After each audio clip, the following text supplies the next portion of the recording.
संभागवाद digital संवाद कार्यक्रम के अंदर आज जयपुर संभाग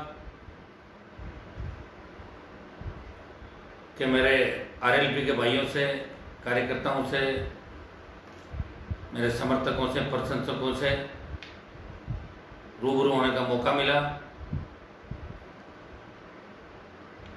जयपुर संभाग वैसे भी राजस्थान के अंदर सबसे महत्वपूर्ण संभाग है, क्योंकि जयपुर हमारी राजधानी है। जयपुर मेरे लिए भी महत्वपूर्ण है कि स्कूल से लेकर कॉलेज, विश्वविद्यालय की राजनीति से होकर विधानसभा और लोकसभा तक का जो सफर है, उसमें निश्चित रूप से जयपुर की धरती पे, जयपुर संभाग के इन जो हमारे 5 जिले हैं, इनके अंदर अलवर, दौसा, जयपुर, सीकर, झुंझुनू के जवानों के साथ मिलकर, किसानों के साथ मिलकर अनेक आंदोलनों के अंदर भाग लिया, अनेक आंदोलनों का नेतृत्व किया और जयपुर संभाग का बहुत बड़ा आशीर्वाद हनुमान बेनीवाल के साथ, आरएलपी पार्टी के साथ रहा। इसी का परिणाम है कि राजस्थान के अंदर आपका भाई मजबूती से आपकी सेवा कर रहा है और आपकी पुरजोर तरीके से, चाहे जवानों का मामला हो, चाहे किसानों का हो, 36 कौम के मामले उठा रहा है और राज्य की सरकार का समय समय पे ध्यान भी आकर्षित कर रहा है। और कांग्रेस का मिलाजुली का खेल जो राजस्थान के अंदर चल रहा है, इस कड़ी को भी खत्म करने के लिए हनुमान बेनीवाल आरएलपी पार्टी हमेशा लंबा संघर्ष कर रही है। भाइयों, आज अंतर्राष्ट्रीय मजदूर दिवस है।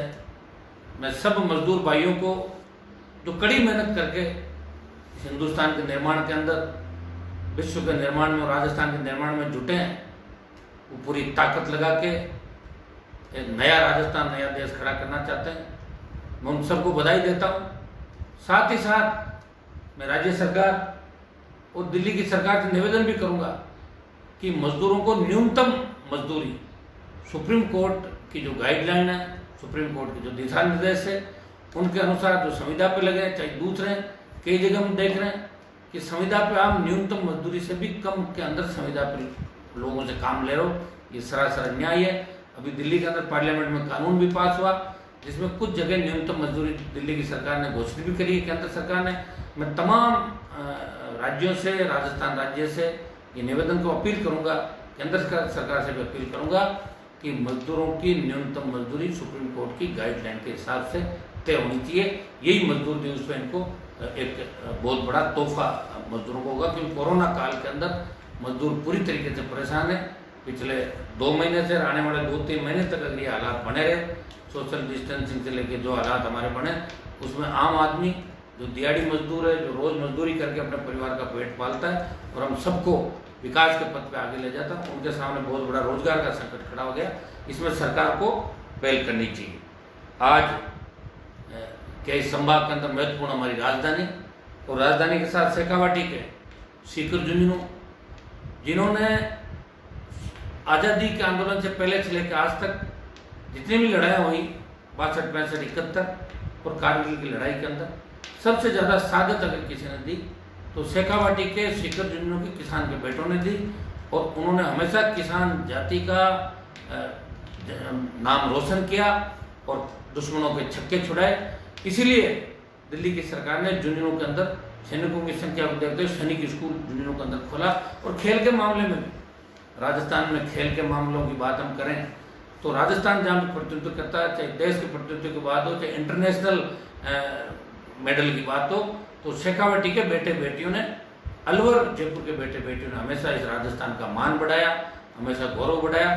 तो खेल विश्वविद्यालय जो झुंझुनू के अंदर सरकार ने चालू किया, उसको भी गतिमान सरकार को करना होगा। अभी अस्त व्यस्त हालत के अंदर खेल विश्वविद्यालय चल रहा है और अस्त व्यस्त हालत के अंदर ही सीकर का शेखावाटी विश्वविद्यालय भी अस्त व्यस्त है। इसे भी सरकार को समय रहते शेखावाटी विश्वविद्यालय की शुद्ध लेके यहाँ शिक्षा को गतिमान यहाँ पे करना है। भाइयों, राजधानी और शेखावाटी और उधर अलवर तो शिक्षा के क्षेत्र में बहुत आगे, लेकिन दुर्भाग्य इस बात का है कि पिछले 2 महीने से कोरोना काल के अंदर स्टूडेंट जहाँ मकान मालिकों के साथ रहते हैं, जहाँ घरों के अंदर बच्चे हमारे रहते हैं, चाहे वो कोचिंग की तैयारी जयपुर में कर रहा हो, चाहे सीकर के अंदर किसी स्कूल में पढ़ रहा हो, कहीं कोचिंग कर रहा हो, तो जहाँ मकान लेके बच्चे रह रहे हैं वह मकान मालिकों को किराया देने की स्थिति में कई जगहों पर नहीं है। मैं मकान मालिकों से अपील करूंगा कि अभी आप सबको भी बड़ा मन रख के, क्योंकि देश संकट के अंदर है, विश्व संकट में है, मानव सभ्यता संकट के अंदर है, मानव जाति संकट में, इसलिए आपको बड़ा मन रखे, उन छात्रों को तकलीफ नहीं देनी है। जैसे ही कोरोना काल खत्म होगा, अपने आप आपका किराया भी किसान के बेटे अपने आप चुकता कर देंगे। आप किसी तरह इनको मानसिक वेदना, इनके कमरे खाली नहीं कराए, मानसिक वेदना नहीं दे। ये मैं अपील मकान मालिकों से करता हूँ, क्योंकि मैं आप सबके लिए भी लड़ता हूँ, इसलिए आप निश्चित रूप से मेरी अपील को स्वीकार करोगे।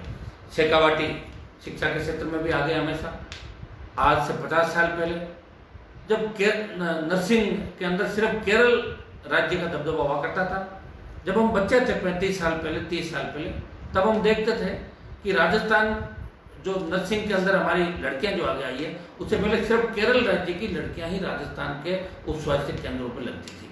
और उस समय अगर केरल को वो टक्कर दे रहा था तो झुंझुनू सीकर की किसान की बेटियां केरल को टक्कर दे रही थी। और आज भी राजस्थान के सुदूर इलाकों में, चाहे रेगिस्तान के दौरे हो, चाहे चंबल के पीड़ हो, किसान शेखावाटी की किसान की बेटियां शिक्षिका के रूप में, नर्स के रूप में, एएनएम, जेएनएम के रूप में हमारे बच्चे इस राजस्थान के स्वास्थ्य को ठीक करने के अंदर लगे हुए हैं और शिक्षा के क्षेत्र में राजस्थान को आगे लाने का पूरा प्रयास कर रहे हैं। भाइयों, एक दूसरे की मदद आप सबको करनी है। मैं आरएलपी टीम से आग्रह करूंगा कि दुख और संकट की घड़ी के अंदर, मैं तो खुद तो प्रयास कर ही रहा हूँ, लेकिन आप प्रत्येक भाई को एक दूसरे की मदद करनी है। ये प्रण हमें लेना है, इस महामारी से निकलना है। एक संदेश राष्ट्रीय लोकतांत्रिक पार्टी को पूरे देश के अंदर देना है कि राष्ट्रीय लोकतांत्रिक पार्टी के अनुशासित कार्यकर्ताओं ने लॉकडाउन का ध्यान रखते हुए प्रत्येक गरीब की मदद की। ये मैसेज पूरे देश के अंदर जाना चाहिए। अभी एक संदेश आपको और दूंगा मैं कि आवारा पशु है, इनको चारा हम लोगों को खिलाना चाहिए, इससे बड़ा कोई पुण्य नहीं होता। और गाय जो हमारी माता है, अगर गाय को हम चारा खिलाएंगे तो निश्चित रूप से गाय माता की सेवा ही हमारे लिए सबसे बड़ी सेवा है। और आपको पता कि पुराने ज़माने में तो भामाशाह लोग किस तरह गौशालाएं खोलते थे, आज भी लोग आगे आते हैं। तो एक तो आवारा पशुओं को, गायों को आप चारा खिलाएं। पक्षियों को जो इस लॉकडाउन की वजह से काफ़ी परेशान है पक्षी, उनको खाने को नहीं मिल रहा, पीने को पानी नहीं मिल रहा, तो आप परिंदे लगा के जगह जगह इनके दाना पानी की व्यवस्था भी आप लोग निश्चित रूप से इस मेरे संदेश के माध्यम से संभाग के मेरे भाई कराएंगे। मैंने जयपुर शहर के अंदर, चूंकि मैं राजस्थान विश्वविद्यालय का अध्यक्ष भी रहा हूँ, तो राजस्थान विश्वविद्यालय को केंद्रीय विश्वविद्यालय का दर्जा मिले, यह मैं केंद्र सरकार से डिमांड करूंगा। जब मैं विश्वविद्यालय का अध्यक्ष था 20 साल पहले, तो पहली बार केंद्रीय विश्वविद्यालय बनाने की बात भी करी थी। उस समय कामयाब नहीं रहे, सरकारों से झगड़े हो गए, सड़कों पर गए, जेलों में गए, लेकिन वो डिमांड पूरी नहीं कर पाए। लेकिन मैं आपको विश्वास दिलाता हूँ, इस बार प्रधानमंत्री जी से मिलकर राजस्थान विश्वविद्यालय को केंद्रीय विश्वविद्यालय का दर्जा मिले, क्योंकि जयपुर राजधानी होते हुए न तो जयपुर को एम्स मिला, न कोई केंद्रीय विश्वविद्यालय मिला। जयपुर हमेशा दिल्ली की तरफ से जयपुर की अवहेलना की गई। मैं विश्वास दिलाता हूँ मेरे जयपुर के भाइयों को कि जयपुर की अवहेलना नहीं करने देंगे। हमारा जीता जीवन राजस्थान की सड़कों पर संघर्ष में बीता, उससे 40% जो जीवन का हिस्सा और राजधानी की सड़कों पर संघर्ष के अंदर बीता। तो राजधानी का भी बहुत बड़ा ऋण है। जयपुर में केंद्रीय विश्वविद्यालय बने, बड़े अस्पताल बने, और मेट्रो की जहाँ तक बात की जा रही है, अभी मेट्रो मानसरोवर से चांदपोल तक चलती है, लेकिन पूरा रेवेन्यू नहीं मिल पा रहा। कई बार तो सवारियाँ नहीं मिलती मेट्रो को। तो जो भी पहले योजना बन गई, अब वो योजना जो बना गए लोग, फिर राजनीति की भेंट चढ़ा, कभी वसुंधरा आई, कभी गहलोत आए, इधर उधर चलता रहा, काम बंद हो गया। अब चांदपोल से बड़ी चौपड़ का काम पेंडिंग पड़ा है। सरकार जल्दी से जल्दी चांदपोल से बड़ी चौपड़ का काम करे और सीतापुरा से एयरपोर्ट होते हुए बड़ी चौपड़ तक मेट्रो का जाल बिछाएं। और दिल्ली की तर्ज पे दूसरे जो हम गए थे अभी दूसरी जगहों पे, कई जगहों पे जहाँ मेट्रो सुव्यवस्थित रूप से चलती है, उसी तर्ज पे मेट्रो ज़्यादा से ज़्यादा जयपुर के अंदर चले, जिससे आम आदमी को राहत मिले और राज्य सरकार को भी राजस्व की आय हो। ये मैं सरकार से अपील करूंगा। रामगंज जो कोरोना का हॉट स्पॉट है, और आज राजस्थान के अंदर मेरे हिसाब से 30% से ज़्यादा मरीज अकेले रामगंज के हो गए, वहाँ रिकवर भी हो रहे हैं। लेकिन दुर्भाग्य की बात यह है कि रामगंज के अंदर सरकार राजनीति कर रही है, वहाँ के लोकल जो कांग्रेस के नेता वो राशन किट अपने समर्थक घरों पर रख देते हैं। आम आदमी जिसको भीलवाड़ा मॉडल के तहत आम आदमी को घर पे सरकार को राशन पहुंचाना चाहिए, पूरे जयपुर शहर के अंदर, रामगंज के अंदर, दूसरी जगहों पर, हवा महल का इलाका, चाहे आपका साक्षर नगर का इलाका हो गया, सब जगह। लेकिन वहाँ राजनीति हो रही है। मैं अपील करूंगा, मैं बात भी करूंगा जिला कलेक्टर से आज इस मामले में कि रामगंज के अंदर प्रत्येक व्यक्ति के घर पे खाना पहुंचाने की व्यवस्था आप करें। सिर्फ कांग्रेसी विधायक और कांग्रेसी कार्यकर्ताओं के भरोसे आप नहीं रहें। मैंने देखा कई मंत्रियों को जो रोज टेलीविजन पे 12 से 10 घंटे दिखते हैं, बर्बाद कर दिया राजस्थान को, घोटाले कर दिए, टेलीविजन पे आना, बड़े बड़े हाथ करके उस बात को करना, अपने इन चीज़ों पर ध्यान नहीं देना। मैं सरकार से मांग करूंगा कि आने वाले चुनाव के अंदर उन विधायकों को पता नहीं लगेगा ये कहाँ जाएंगे, लेकिन उससे पहले आम जन को बचाना राजस्थान की सरकार का कर्तव्य है, दिल्ली की सरकार का कर्तव्य है। दिल्ली की, राजस्थान की सरकार रामगंज सहित पूरे जयपुर में जहाँ भी कर्फ्यू लगा हुआ है, जहाँ भी कोरोना का हॉटस्पॉट है, वहाँ इमीडिएट प्रत्येक घर पे राशन की किट पहुंचाए, रोजमर्रा की उनकी व्यवस्था रोजमर्रा की करें। उसमें किसी तरह की राजनीति और भेदभाव, जयपुर शहर का जो प्रशासन है और मुख्यमंत्री खुद, मैं तो मुख्यमंत्री से ये भी अपील करूंगा कि आप रोज वीसी करते हैं घर पे बैठ के, आप तो वीसी करते हैं तो बड़ी, लेकिन रोज पत्रकारों को कितनी वीसी के अंदर रोज बुला लिया जाता है। आपको खुद को भी रामगंज इलाके का एक दौरा वैसे ही करना चाहिए, और आप निश्चित रूप से इस मामले में संवेदनशील है, तो आपको ये करना चाहिए दौरा कि किन परिस्थितियों में कोरोना वॉरियर्स लड़ाई लड़ रहे हैं। हम आपकी पूरी मदद करें राजनीति से ऊपर उठ के। मुख्यमंत्री जी, आपने जब कहा कि प्रवासी राजस्थानियों को हम लाएंगे, तो मैं पहला सांसद हूँ जिसने पुरजोर तरीके से 20 दिन के अंदर दिल्ली में गृह मंत्री जी से बात करी, प्रधानमंत्री जी के यहाँ बात करी, आपके यहाँ बात करी, और राजस्थान प्रवासी राजस्थानियों को लाने का सिलसिला शुरू हुआ। लेकिन अभी भी 4 लाख से ज़्यादा प्रवासी राजस्थान के बाहर है। हम सब मिलकर दिल्ली की सरकार से मांग करेंगे स्पेशल ट्रेनें चलाए और तमाम मजदूरों को, दूसरे प्रवासी भाइयों को राजस्थान के अंदर उनके गांव ढाणी और शहर के अंदर लाए। इसमें मुख्यमंत्री जी आपको राजनीतिक बातें नहीं करनी चाहिए कि अंदर के पाड़े में गए, अंदर ट्रेन चलाए, हवाई जहाज चलाए। आप खुद जितना कर सकते हो आप करो, और जितना केंद्र कर सकता है हम केंद्र से मांग करके केंद्र से भी इस मामले के अंदर दखलंदाजी कराएंगे। रामगंज इलाके के अंदर बंगाल के बच्चे हैं जो चूड़ी व अन्य उद्योगों के अंदर लगे हुए हैं, करीब 1000-2000 बच्चे, वो न तो राजस्थानी जानते हैं और न हिंदी जानते हैं। तो ऐसे बच्चों की तुरंत शुद्ध जिला कलेक्टर जयपुर ले, प्रशासनिक अमला ले, और इनको तुरंत बंगाल के जो हम बंगाल पहुंचाने का काम करें। निजी अस्पतालों की ओपीडी शुरू करना भी एक डिमांड आई, तो निजी अस्पतालों की ओपीडी भी राजस्थान के अंदर, इन चारों संभाग के अंदर शुरू करनी चाहिए। पर्यटन से जुड़े हुए हमारे जयपुर पर्यटन का बहुत बड़ा स्थल है, और वर्ल्ड से और देश के कोने कोने से जयपुर के अंदर लोग हवा महल को देखने के लिए आते हैं, जंतर मंतर और कई जगह तक जयपुर की कला संस्कृति को देखने के लिए आते हैं। लेकिन लॉकडाउन के समय पर्यटक आना बंद हो गए, तो पर्यटक से जुड़े गाइड, वे टैक्सी ड्राइवर, ऑटो चालक, ये इनकी डिमांड आई है कि सरकार हमारे ध्यान रखे। मैं सरकार से अपील करूंगा कि इनको भी विशेष पैकेज इन लोगों को दे, ताकि दुख के समय के अंदर इनका समय भी आराम से पार हो जाए, कट जाए। ये भी सरकार को धन्यवाद दे दिल से। राशन वितरण के अंदर सरकारी तंत्र की राजनीति पूरी तरीके से बंद होनी, जैसा मैंने बताया। निजी स्कूलों से मैं भी आग्रह करूंगा, सरकार से भी आग्रह करूंगा, जब पढ़ाई नहीं कर रहे हैं बच्चे, जा ही नहीं रहे, तो फीस किस बात की। तो निजी स्कूलों को 3 महीने की फीस, निजी स्कूलों की, निजी शिक्षण संस्थान, निजी कॉलेज, निजी स्कूल जो भी है, मैं मंत्री जी से आज बात करूंगा, जब लाइव से मैं हट जाऊंगा उसके बाद, कि भाई आप निजी शिक्षण संस्थानों के बारे में मापदंड तय करें, इनसे फीस नहीं ली जाए। निजी शिक्षण संस्थाओं से मैं अपील भी करूंगा, सब निजी शिक्षण संस्थान वाले आत्मनिर्भर है, बड़े लोग हैं, उनको कोई फर्क नहीं पड़ेगा, लेकिन 3 महीने बच्चों की फीस है, इनको माफ करनी चाहिए। राजधानी के आसपास के परिजनों ने अवगत कराया दूध व सब्जी की खरीद को लेकर। चोमू का इलाका तथा सबसे ज़्यादा सब्जी की पैदावार होती है। दूध जयपुर जिले के अंदर बहुत मात्रा के अंदर, चोमू सहित पूरे इलाके के अंदर आपका जोटवाड़ा, चोमू, आमेर, ये आपका बगरू, दूधू, फुलेरा, चाकसू, बस्सी, ये सारा दुग्ध उत्पादक केंद्र है, सबसे बड़ा पशुपालन का केंद्र भी है। तो दूध वहाँ 12 से 15 रुपये लीटर खरीद रही है सरकार, और लोग 12 से 15 रुपये लीटर दूध बेचने में मजबूर है। वही दूध बड़ी जो प्राइवेट मंडियां वहां जाके 50 से 55 रुपए लीटर बिक रहा है। तो इस पर सरकार को ध्यान देना चाहिए। किसान का, पशुपालक का दूध महंगी दर पर खरीदना चाहिए। यह सरकार संकट के समय में ये सरकार का कर्तव्य है कि किसान की कमर नहीं टूटे। और दूसरा, चोमू और इन इलाकों के अंदर, जयपुर के इलाकों में सब्जी की खरीद को लेकर मैं कलेक्टर से बात करूंगा। और मोहना मंडी, जहाँ पूरे जयपुर सबसे बड़ी मंडी जयपुर को सब्जी का वितरण मोहना मंडी से होता है, तो वहाँ साफ सफाई और सैनिटाइज की व्यवस्था रोज और सुबह शाम इसकी व्यवस्था आपको करें। इसमें मैं जिला कलेक्टर से बात करूंगा। और दूध और सब्जी के बारे में जो भी डिमांड है मैं आपको भरोसा दिलाता हूँ कि सब्जी के उचित दाम भी आपको मिलेंगे। किसान को खेतों के अंदर सब्जी को खत्म नहीं करने देंगे। आप धैर्य रखें, संयम रखें। हनुमान बेनीवाल और आरएलपी पार्टी पूरी तरीके से किसान और जवानों के साथ है। पृथ्वीराज नगर योजना, जब मेरा विश्वविद्यालय का अध्यक्ष था तो पृथ्वीराज नगर आंदोलन चलता था, हम भी उस आंदोलन का हिस्सा थे।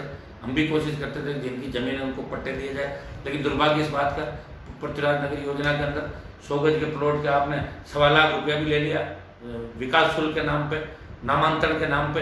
लेकिन आपने अभी तक क्या दिया उनको?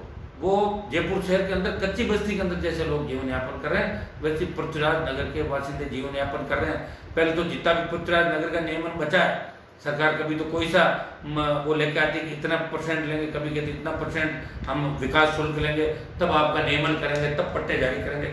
मैं सरकार से आग्रह करूंगा कि पृथ्वीराज नगर को बख्शो। कितने साल तक इस पृथ्वीराज नगर के नाम से राजनीति करोगे और कितने आपके MP और MLA इस पृथ्वीराज नगर के अंदर अब नए भूमाफियाओं को पना देंगे, पन पाएंगे? इसमें सरकार को मजबूत तरीके से सोच के पृथ्वीराज नगर के जो भी मेरे भाई है वासी है वो ज़्यादा ग्रामीण इलाकों के, उनको रात राजस्थान की सरकार देनी चाहिए। वो सड़क बने, स्कूल बने, शुद्ध पीने के पानी की व्यवस्था हो और उनको जल्दी से जल्दी शिविर लगा के पूरे पट्टे पृथ्वीराज नगर के अंदर जारी हो। भाइयों, रामगढ़ बांध जो अकेला जयपुर को पीने के पानी के साथ साथ हजारों बीघा सिंचाई करने की भी क्षमता, लेकिन आज रामगढ़ बांध अतिक्रमणों की भेंट चढ़ गया। पिछले दिनों बड़े आंदोलन हुए रामगढ़ बांध को लेके, तब रामगढ़ बांध के अंदर ये पाया गया कि बड़े बड़े लोगों ने जो विदेशों के अंदर NRI है, उन्होंने बड़े बड़े रिजोर्ट, बड़े बड़े फार्म हाउस और दूसरे होटल्स वगैरह रामगढ़ कैचमेंट एरिया के अंदर बना दिए, जबकि सुप्रीम कोर्ट, हाई कोर्ट ने गाइडलाइन दे दी कि रामगढ़ अतिक्रमण मुक्त होना चाहिए। या नागौर के अंदर बंजारा बस्ती को तोड़ने के लिए तो 500 की पुलिस गई, हाई कोर्ट का आदेश, और रामगंज में सुप्रीम कोर्ट का आदेश है। अवहेलना राजस्थान की सरकार करिए। कोरोना के बाद आवश्यकता पड़ी तो हम मिलकर लड़ाई लड़ेंगे। और रामगढ़ बांध क्षेत्र के अंदर जितने भी, चाहे वो कोई से भी हो, चाहे कितना ही बड़ा लाट साहब हो, उसको वहां से भगाएंगे। ये मैं रामगढ़ बांध क्षेत्र के लोगों को कहना चाहूँगा। कैचमेंट एरिया का अतिक्रमण हटा के शुद्ध जल के अंदर नौकाएं, बोटिंग और सारे वो काम, और ये पर्यटन की दृष्टि से भी महत्वपूर्ण, जयपुर को शुद्ध पानी यहाँ से मिल सकता है। तो ये हमारी धरोहर है, तो इस धरोहर को हम लुप्त नहीं होने देंगे, ये मैं विश्वास आपको दिलाता हूँ। कालक बांध को भी नदी परियोजना से जोड़कर दूदू फुलेरा जोटवाड़ा के अंदर कालक बांध से ज़्यादातर सिंचाई की जाए। छापरवाड़ा बांध में पानी जो है वो मत्स्य पालन के लिए आप ज़्यादा देते हो तो किसानों को समर्पित करें। और छापरवाड़ा बांध, कालक बांध की जो ये योजना है, इनको विस्तृत योजनाएं भी हम बनवाएंगे। और यमुना नदी का पानी बांडी नदी में कालक बांध में लाने के लिए योजना बनाकर इस दिशा में दिल्ली की सरकार से बात भी करेंगे। आप निश्चित रहें। ये सारे सुझाव मेरे उन छोटे भाइयों ने, किसानों ने मुझे कल से लेकर आज तक सोशल साइट पे ईमेल करवाएं, कमेंट्स भेजें, फेसबुक पे भेजें और व्हाट्सएप भी किए। कोटपुतली में सीवरेज लाइन की योजना की मांग भी है, मैं विश्वास दिलाता हूँ। कोटपुतली से RLP को बहुत अच्छी वोट भी 30,000 से ज़्यादा मिले थे, मैं भरोसा दिलाता हूँ यहाँ भी सारा काम होगा। आमेर विधानसभा क्षेत्र के कुकस में जो हीरो मोटरसाइकिल की जो खुली है, वो हीरो मोटरसाइकिल कुकस के अंदर जो उद्योग लगाने जा रही, हीरो मोटरसाइकिलें बनेंगी वहाँ पे। तो मैं राजस्थान सरकार से अपील करता हूँ 80% रोजगार स्थानीय लोगों को दें। वैसे तो हम रोजगार की हमेशा डिमांड करते हैं, दिल्ली से भी हमने मांग करी कि जो भी नया उद्योग लगता है उसमें 80% उन लोगों को लिया जाने चाहिए जिनकी भूमि अधिग्रहण हो या आसपास के इलाके के अंदर रहने वाले लोग हो। ये कानून देश की लोकसभा के अंदर पास होना चाहिए, उसके बाद विधानसभा में पास होके और ये कानून उसके अंदर आना चाहिए। ये मैं डिमांड करूंगा कि 80% स्थानीय लोगों को इस मामले में रोजगार मिले। अलवर का भिवाड़ी, जिसको मैं मांग करूंगा कि नोएडा की तर्ज पे इसको औद्योगिक जिला घोषित किया जाए। भिवाड़ी राजस्थान में नहीं, वर्ल्ड के देश के प्रमुख औद्योगिक नगरों के अंदर एक है।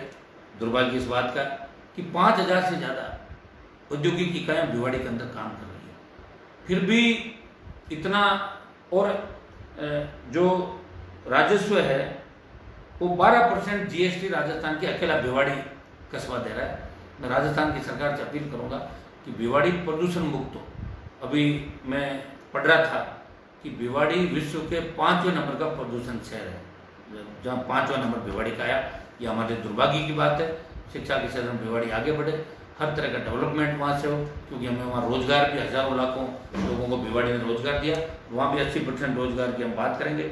टपुकड़ा, निमराना और भी जगह जहाँ उद्योग लग रहे हैं, वहाँ स्थानीय लोगों को रोजगार की बात के अंदर से हम कानून बनाने के लिए प्रयास करेंगे। अलवर से मेरा बड़ा नाता रिश्ता, विश्वविद्यालय के अंदर जब राजनीति करता था तो अलवर, सीकर, झुंझुनू, जयपुर, दौसा के किसान के बेटे बेटे हमेशा हनुमान बेनीवाल का साथ देते थे। मैं आपको विश्वास दिलाता हूँ कि इन जिलों की प्रत्येक समीक्षा के अंदर हनुमान बेनीवाल आपके साथ खड़ा मिलेगा। भिवाड़ी से दारूगढ़ा तक एलिवेटेड सड़क व ट्रेन कनेक्टिविटी की मांग आई, इसका भी पूरा प्रयास हम लोग करेंगे। मत्स्य विश्वविद्यालय अलवर के अंदर जो भी बीच में भर्तियों में घोटाला हुआ, गलत तरीके से भर्तियां की गई, और अलवर जिले के 3 विधायकों ने राजस्थान की विधानसभा के अंदर भी मामला उठाया। मैं विश्वास दिलाता हूँ कि भर्ती घोटाले का पर्दाफाश करेंगे। भाइयों, एक कलंक अलवर की धरती से लगा। थाना गाजी में दलित महिला का रेप हुआ और उसका वीडियो वायरल हुआ, जिससे पूरे देश और विश्व के अंदर एक अपराध के रूप में राजस्थान की पहचान बनी। लोकसभा के अंदर भी हम लोगों ने इस मामले को उठाया था। उसमें शायद सरकार को जितनी त्वरित कार्रवाई करनी चाहिए थी उतनी त्वरित कार्रवाई सरकार नहीं कर पाई, और उसको लेके हम लोगों ने दौसा में भी किरोड़ीलाल जी मीणा और हम दोनों गए थे और बड़ा प्रदर्शन किया, जिसमें 2 झूठे मुकदमे हमारे ऊपर वहाँ दर्ज किए थे। और भाइयों, अलवर के अंदर एक चौधरी चरण सिंह जी की मूर्ति का पुराना मामला चल रहा था, उसमें भी हमारे किसान नेता किरोड़ीलाल जी मीणा और मैं स्वयं और हजारों हमारे समर्थक थे, डॉक्टर साहब के भी, हमारे भी, सब लोग वहाँ कलेक्ट्रेट में धरने में बैठे। राज्य सरकार से मूर्ति, चौधरी चरण सिंह की मूर्ति को स्थापित करने की जगह भी तय कराई और चौधरी चरण सिंह की मूर्ति अलवर के अंदर लगाई। ये बहुत बड़ी मांग अलवर के किसानों की थी। चौधरी चरण सिंह किसानों के प्रतीक के रूप में माने जाते हैं, इसलिए मूर्ति आवश्यक भी थी और मूर्ति हम लोगों ने मिलकर लगाई। अलवर का बाग टूरिज्म परियोजना को बढ़ावा मिले। अलवर के ESIC हॉस्पिटल परियोजना जो 800 करोड़ की पेंडिंग है दिल्ली के अंदर, इसको हम पूरा कराने का भरसक प्रयास करेंगे। और भाइयों, ये ईस्टर्न राजस्थान कैनाल का जो मामला है, ये 13 जिले ईस्टर्न, ये जो ERCP कहेंगे इसको आप, ईस्टर्न राजस्थान के ईस्टर्न राजस्थान कैनाल जयपुर व अलवर सहित 13 जिलों में पेयजल व सिंचाई की समस्या को दूर करने के लिए राज्य के दक्षिण में निकलने वाली नदियों को जोड़ने की कड़ी में चल रही परिकल्पना के तहत राज्य सरकार ने पूर्वी राजस्थान नहर परियोजना ERCP नामक प्रोजेक्ट तैयार किया है, पूरी दिल्ली को भेज दिया तैयार करके। इसमें 13 जिले जयपुर, अलवर, झालावाड़, बारां, कोटा, बूंदी, सवाई माधोपुर, अजमेर, टोंक, दौसा, करौली, भरतपुर, धौलपुर जिले लाभान्वित होंगे। इनमें पेयजल और लगभग 2 लाख हेक्टेयर नए सिंचित क्षेत्र और 0.8 लाख हेक्टेयर विद्यमान सिंचित क्षेत्र में सिंचाई किया जाना प्रस्तावित है। मैं दिल्ली के अंदर इस जो बात को पुरजोर तरीके से उठाऊंगा। हमारे प्रधानमंत्री जी जो निश्चय करते हैं उसको पूरा करते हैं। प्रधानमंत्री जी ने यह तय किया कि प्रत्येक खेत को सिंचाई का पानी मिले। हम आपको भरोसा दिलाते हैं कि 13 जिलों को सिंचाई का पानी मिलेगा। इसमें दौसा के सांसद किरोड़ीलाल जी मीणा भी लगे हुए हैं, मैं भी साथ हूँ। और उस इलाके के अंदर तो डॉक्टर साहब अंदर हमने कई आंदोलन साथ किए, दौसा के अंदर भी, अलवर के अंदर भी, भरतपुर के अंदर भी, जयपुर के अंदर भी कई बार आंदोलन साथ किए। और मैं आपको विश्वास दिलाता हूँ वो भी लगे हुए हैं और आपको भाई हनुमान बेनीवाल पूरी ताकत के साथ इन जिलों को न्याय दिलाएगा, इतना ही भरोसा मैं आपको दिलाता हूँ। झुंझुनू जिले में घोषित खेल विश्वविद्यालय जो अभी गतिमान नहीं है, इसको जल्दी से जल्दी गति दी जाए। राजस्थान यूनिवर्सिटी को लेकर विभिन्न समस्याओं से भी हम गवर्नर से झुंझुनू के खेल विश्वविद्यालय, शेखावाटी विश्वविद्यालय जिसकी अनियमितता है, पिछली बार रिजल्ट सही नहीं निकाला। बिल्डिंग के अंदर तो आपने आधी बिल्डिंग तो बना दी, लेकिन आधी अभी भी नहीं बनी। इसको भी लेकर हम गवर्नर से बात करेंगे। आज हमारे लिए ये भी खुशी की बात है कि एम्स ने सीकर के मेडिकल कॉलेज में कोरोना जांच की अनुमति दे दी, ये हमारे लिए गौरव की बात है। झुंझुनू सीकर में नहरी परियोजना, झुंझुनू सीकर के अंदर नहरी परियोजना, यमुना का पानी और दूसरी योजनाएं बना के झुंझुनू सीकर के प्रत्येक खेत को सिंचाई का पानी मिल सकता है, पीने का पानी मिल सकता है। मुझे तो जब दातारामगढ़ और इन इलाकों में जाता हूँ, रिंगस और इन इलाकों के अंदर, वहाँ आज भी लोग खारा पानी पीने को मजबूर है। तो किसी न किसी तरह पीने का पानी और साथ साथ पीने के पानी के साथ साथ सिंचाई का पानी प्रत्येक खेत के अंदर जाए, इस मामले को लेकर मजबूती से हम लोग काम करेंगे। राजस्थान की सरकार, दिल्ली की सरकार का ध्यान आकर्षित कराएंगे। दूसरा, जो रसीदपुरा सीकर के अंदर प्याज की मंडी, तो जब डिमांड आंदोलन, बहुत लंबा आंदोलन चला था, किसान सभा ने सीकर के अंदर किया, मैं भी वहाँ गया, किरोड़ीलाल जी भी आए, हमने उस आंदोलन को समर्थन किया, राजस्थान में सब जगह सपोर्ट किया और उसी का परिणाम था कि सीकर के रसीदपुरा में प्याज की मंडी खुल गई। लेकिन मंडी चालू नहीं हुई अभी, तो मैं सरकार से मांग करूंगा कि मंडी के अंदर दुकानों का आवंटन करके जल्दी से जल्दी रसीदपुरा की मंडी को आप जल्दी करें, ताकि सीकर के प्याज जो उत्पादक किसान हैं उनको राहत मिल सके।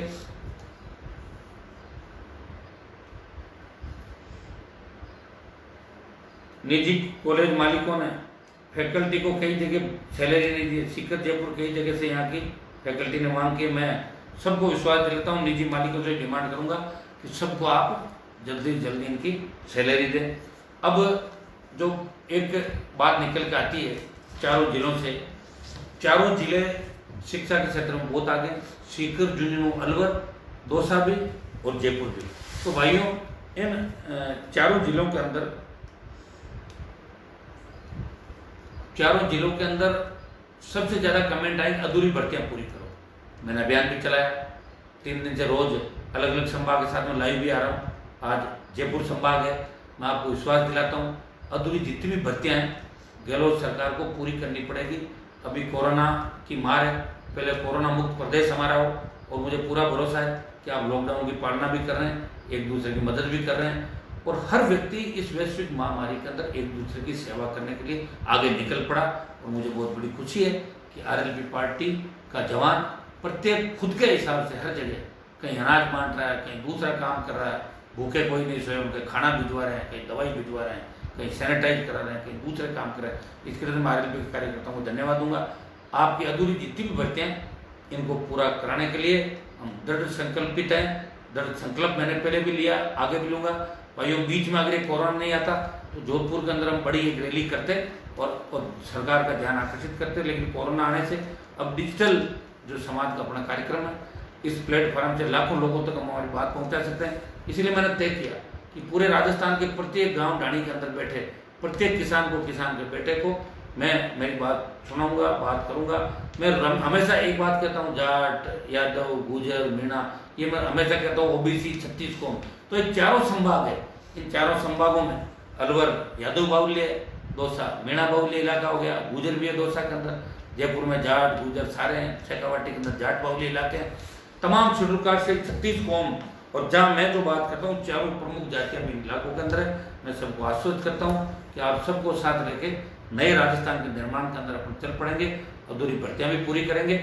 और जो रेलवे की डिमांड आई है, झुंझुनू जिले से जयपुर दिल्ली से चलने वाली ट्रेन को नियमित करवाने व सीकर जिले में ट्रेन कनेक्टिविटी बढ़ाने की मांग आई है। मैं रेल मंत्री जी से नीम का थाना में हो रहे अवैध खनन से पर्यावरण नुकसान को लेकर जो सुझाव है, ये भी मैं दिल्ली के अंदर बात करूंगा। ट्रेनों की कनेक्टिविटी बढ़े। मैं आपके जो सांसद सीकर झुंझुनू के, उनसे भी बात करूंगा, और मैं व्यक्तिगत रूप से रेल मंत्री जी से मिलूंगा, प्रधानमंत्री जी से मिलूंगा। आर्थिक पैकेज राजस्थान को दिया जाए, विशेष राज्य के दर्जे की हमने मांग करी कि हमारा राजस्थान वो सारे मापदंड रखता है। अरावली की पर्वतमालाएं, चंबल के भीड़, आदिवासी ट्राइबल बेल्ट, जैसलमेर बाड़मेर के रेतीले धोरे, मैदानी इलाके, अलग अलग संस्कृति, उसके बावजूद राजस्थान को विशेष राज्य का दर्जा नहीं मिला। विशेष राज्य का दर्जा दिलाने की 2-3 बार मांग मैंने लोकसभा के अंदर उठाई, फिर उठाऊंगा, फिर मजबूती से बात करूंगा। और अगर नहीं मिलता तो विशेष पैकेज राजस्थान को मिले, इस दिशा के अंदर हनुमान बेनीवाल पूरी तरीके से काम करेगा। भाइयों, ये मेरी कर्मभूमि भी रही है जयपुर, स्कूल से लेके विश्वविद्यालय तक हमेशा आपके बीच रहा, कई छात्र आंदोलनों के अंदर भाग लिया। और मैं उन तमाम मेरे छोटे भाइयों को धन्यवाद दूंगा कि हनुमान बेनीवाल की एक आवाज़ पे, चाहे हनुमान की गाड़ी पे हमला हो, तो 5000 बच्चे लाठी खाने के लिए राजस्थान विद्यालय के अंदर खड़े हो जाते हैं। वो ABP अनिश्वरी को छोड़ के हनुमान बेनीवाल को अपना भाई मान के वहाँ लड़ाई लड़ते हैं, मुकदमे भी दर्ज कराते हैं, लाठियाँ भी खाते हैं। मैं आपको इतना ही भरोसा दिलाता हूँ कि आपने अगर मेरे लिए लाठियाँ खाई है तो मैं पुनः आपके लिए तैयार खड़ा मिलूंगा। निश्चित रूप से नौजवानों को अगर किसी ने संभाला, इस राजस्थान के अंदर नौजवानों को राजनीति के अंदर एक नई दिशा देने का प्रयास किया, तो आपके नागौर के सांसद और आपके भाई हनुमान बेनीवाल ने 36 कौम के नौजवानों को आगे लाने का प्रयास किया। और उसी प्रयासों का परिणाम है कि हुंकार अपने भरी सरकार को झुकाया, कर्जा भी माफ कराया, पिछली बार मुफ्त बिजली की घोषणा भी कराई, स्टेट हाईवे टोल फ्री कराए और बेरोजगारी भत्ता भी कांग्रेस बीजेपी को याद दिलाया। भाइयों, बेरोजगारी भत्ता भी मिला नहीं है, लेकिन मैं आपको विश्वास दिलाता हूँ, हिम्मत आपको रखनी होगी, कर्जा भी माफ होगा। जब धरना सेटों का कर्जा माफ हो सकता है तो किसान का कर्जा भी माफ कराएंगे, राजस्थान के किसान का टोल फ्री कराएंगे, मुफ्त बिजली की घोषणा कराएंगे। बिजली उत्पादन में हम बहुत आगे बढ़ रहे हैं और बिजली पर हमारा अधिकार है, और जवानों को रोजगार भी दिलाएंगे। कानून की जो व्यवस्था राजस्थान में चौपट हुई है, कहीं न कहीं बदले की भावना से सरकारें काम करी। पहले मैं सोचता था वसुंधरा राजे ही बदले की भावना से काम करती, लेकिन अब की बात तो अशोक जी भी बिल्कुल बदल गए, और बदले की भावना से जो बोलता है उसी के खिलाफ मुकदमा दर्ज कर लो, जो सरकार के खिलाफ बोले उसी के खिलाफ FIR दर्ज कर लो। और जो जनाधार वाले नेता है वो उनको नहीं सुहाते। ये तो चलता है राजनीति के अंदर, जो कागजी नेता होते हैं वही राज करते हैं, और जिनका जनाधार होता है वो संघर्ष करते रहते हैं। लेकिन इतना विश्वास मैं आपको दिलाता हूँ कि मैं आपका सपना पूरा करूंगा, आपके सपनों का राजस्थान आएगा। तमाम सारी जातियों को साथ लेके नए राजस्थान का निर्माण करेंगे। प्रत्येक व्यक्ति को न्याय मिले, प्रत्येक छात्र से लेके जवान से लेके किसान को न्याय मिले।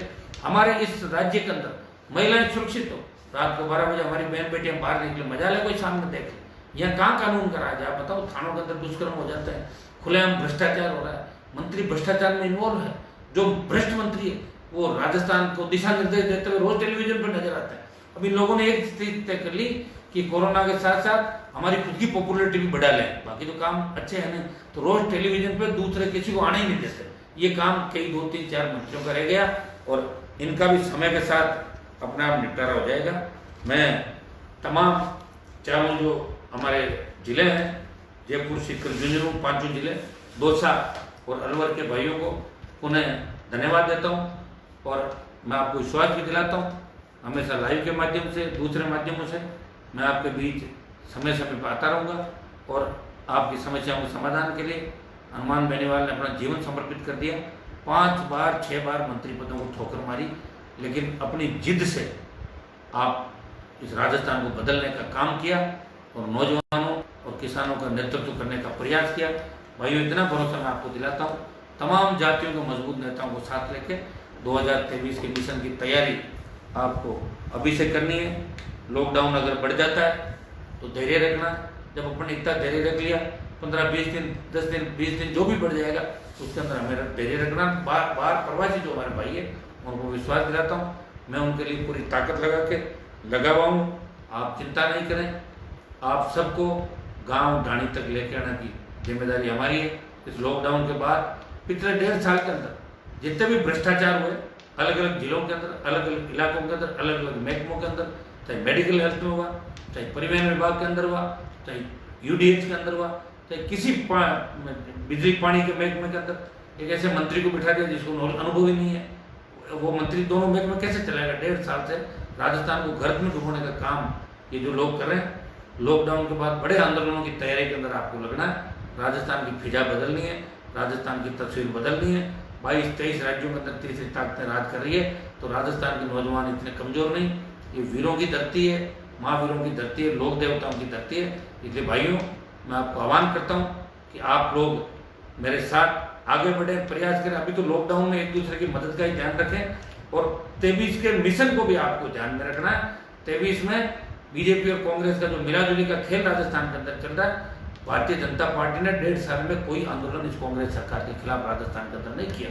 अगर दलितों के लिए कोई लड़ने की बात आती है, हनुमान बेनीवाल के विधायक विधानसभा के अंदर लड़ते हैं, तीनों सड़कों पर मैं लड़ता हूँ, लोकसभा के अंदर मैं तमाम राजस्थान के मामले उठाता हूँ। 24 MP एक तरफ बोलते हैं और मैं रोज आपको बोलता हूँ, रोज नजर आता हूँ, तमाम जाति के मामले उठाता हूँ, चाहे डाकुओं का मामला हो, चाहे अपराधियों का हो, चाहे किसी जाति का हो। आपका सांसद आपके लिए हमेशा पुरजोर तरीके से आगे की पंक्ति के अंदर खड़ा मिलता। मैं विश्वास दिलाता हूँ कि मैं आपको धोखा नहीं दूंगा, सत्ता में आने का मौका दूंगा। सत्ता किसान के बेटों के हाथ के अंदर 23 के अंदर आएगी, इतना विश्वास दिलाता हूँ। 4-5 जिले जो लोग आज आए हैं, सब इस लाइव के माध्यम से मेरे से जुड़े, मैं सबको धन्यवाद भी आपको दूंगा। करीब करीब जो आपके कमेंट आए थे, आपने जो डिमांड करी, मैंने पूरा करने का प्रयास भी किया। कुछ सेकंड ग्रेड भर्ती की भी बात करी, मैं आपको विश्वास दिलाता हूँ उसमें भी आपको न्याय दिलाएंगे। जितने भी खाली पद है राजस्थान के अंदर, उन तमाम खाली पदों को भरने का काम करवाएंगे।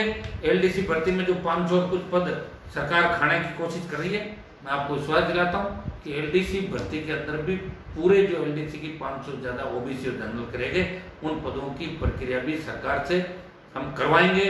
इसका मैं आपको भरोसा दिलाता हूँ। और जयपुर को नई सौगात क्या मिल सकती है दिल्ली से, इस मामले में हनुमान बेनीवाल पूरी ताकत लगाएगा। प्रधानमंत्री जी से आप आग्रह भी करूँगा। ये भाइयों, लॉकडाउन के अंदर पहले लोग कह रहे थे कि दिल्ली वाले छूट नहीं दे रहे, हमने दिल्ली से भी गृह मंत्री जी से छूट भी दिलवा दी। कई जगह ट्रेनें भी चली है। कोशिश ये भी करेंगे कि राजस्थान के अंदर भी हमारे भाइयों के लिए ट्रेन चले। लेकिन मैं सीएम साहब से एक बात कहना चाहूँगा कि उसको राजनीतिक रंग नहीं दे।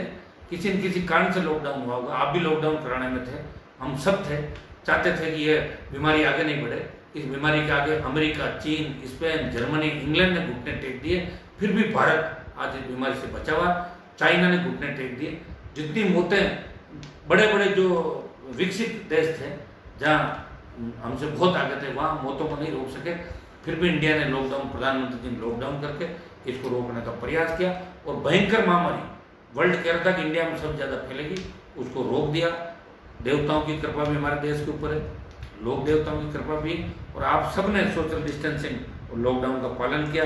मैं आगे भी आपको इतना ही विश्वास दिलाता हूँ कि हम सब एक नए उमंग, नए जोश के साथ जब लॉकडाउन समाप्त होगा, सब मिलेंगे। अब की बात शासन चुनाव नहीं होगा, आज अखबार के अंदर पड़ा। मुझे तो लगता नहीं कि इस साल कुछ बड़े आयोजन होंगे। बड़े आयोजन हमें करने भी नहीं है। हमें एक बार जीवन को बचाना है। जान है तो जान है, और जान नहीं तो जान किस काम की। इसलिए भाइयों, तैयार हो जाओ। राजस्थान की सत्ता के शिखर पे आपको कब्जा करना है। 2 साल मजबूती रखना। 2 साल देखिए, टेलीफोन खूब मेरे पास आते हैं, अटेंड भी करता हूँ, मैसेज भी आते हैं, रिप्लाई भी देता हूँ। लेकिन कई बार अटेंड नहीं कर पाता, तो आप 1-2 बार और ट्राई कर लें, मैसेज भेज दें। आवश्यक हो तो मेरे से बात करें। कई लोग मजे लेने के लिए फ़ोन करते हैं, साहब क्या कर रहे हो, सो गए, जग रहे हो, क्या कर रहे हो, हालचाल पूछ रहे हैं। तो ऐसे करके फिर दूसरे लोग जो टेलीफोन करेंगे ना, उनमें बाधा आप लोग नहीं बने। काम हो टेलीफोन करें, मैसेज करें, तुरंत रिप्लाई आएगा। हमने कई नंबर छोड़ रखे हैं, उनमें हो सकता है कई लोग फ़ोन नहीं उठाते होंगे, ये शिकायत भी मेरे 1-2 जगह आई है, तो आप दूसरे नंबर पर कर लें।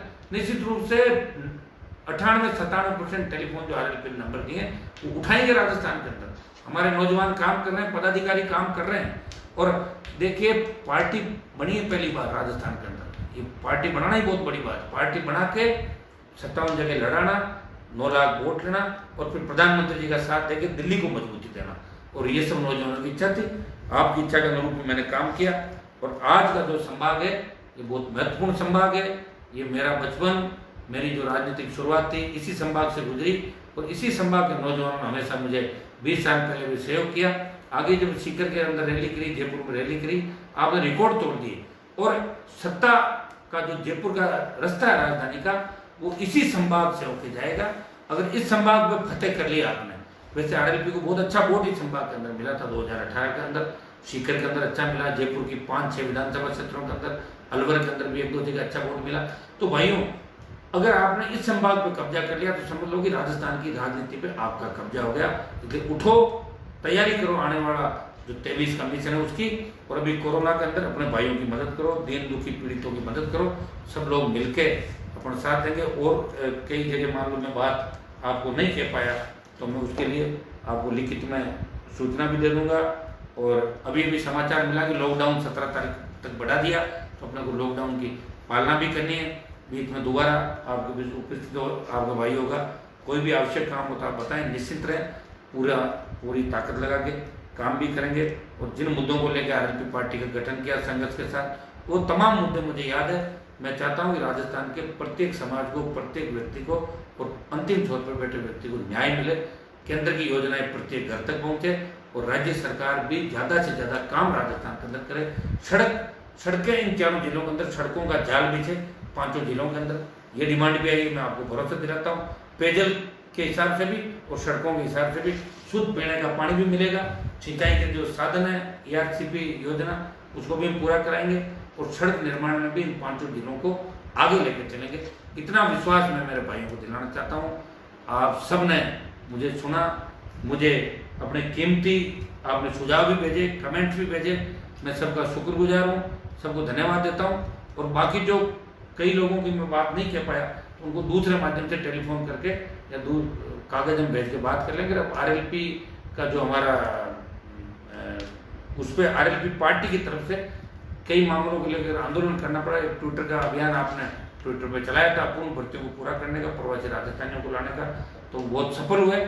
और ये लाइव भी अपना आज चौथा संभाग का लाइव है, जोधपुर, बीकानेर, अजमेर और जयपुर। कल उदयपुर का है और उसके बाद हमारा भरतपुर और कोटा बचेगा। 2 दिन बाद उन दोनों संभागों का भी लाइव करके और हमेशा आपके बीच उपस्थित रहेंगे। जो भी आप सुझाव मुझे देंगे, अकेला व्यक्ति हूँ, लड़ते लड़ते लड़ते लड़ते आपको साथ लेके एक नई दिशा देने का प्रयास किया और प्रयास कोशिश यही कर रहा हूँ कि तेजाजी महाराज की कृपा इसी तरह मेरे ऊपर बनी रहे और मैं आपका मान सम्मान किसानों का देश के अंदर बढ़ाता रहूँ, लोकसभा के अंदर राजस्थान का मान बढ़ाता रहूँ। इतना विश्वास आपको दिलाता हूँ कि आपका भाई आपको धोखा नहीं देगा, सबको साथ लेके चलेगा। तमाम जो मुद्दे, तमाम जो संघर्ष के बिंदु है वो बिल्कुल हमारे तक आ गए। आज करीब करीब 5 जिलों के जो मेरे पास डिमांड आई थी, इसके लिए मैं आपको धन्यवाद देता हूँ। मैंने समाज के माध्यम से पूरा करने की बात भी करी है और आगे भी समय समय पर आप भेजते रहोगे तो मैं समय समय पे आपके बीच आता रहूँगा लाइव के माध्यम से, व्यक्तिगत रूप से भी। पुनः आप सबको जुड़ने के लिए धन्यवाद। हनुमान बेनीवाल हमेशा इस नए राजस्थान के निर्माण के अंदर एक भाई की भूमिका के अंदर आपके साथ मिलेगा। बहुत बहुत धन्यवाद। जय हिंद।